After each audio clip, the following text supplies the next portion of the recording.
Bizkaiko hainbat udalerritan israeldarrik ez kontratatzeko konpromisoa hartu dute. Baina ondo ikusten aldute galdakostarrek Palestinaren alde egindako ekimena? Aldetu dezagun. Ez dut ondo ikusten. Azkenean ikuste dut ez dala Israeleko jentearen errua, baizik eta gobernuarena. Orduen ez zait ondo iruditzen.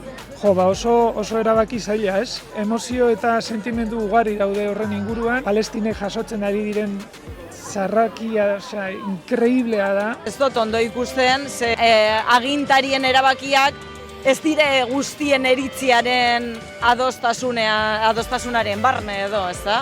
Oso mundu arraro baten bizi gara, ez? Gogorra, erabaki guztiak gogorrak.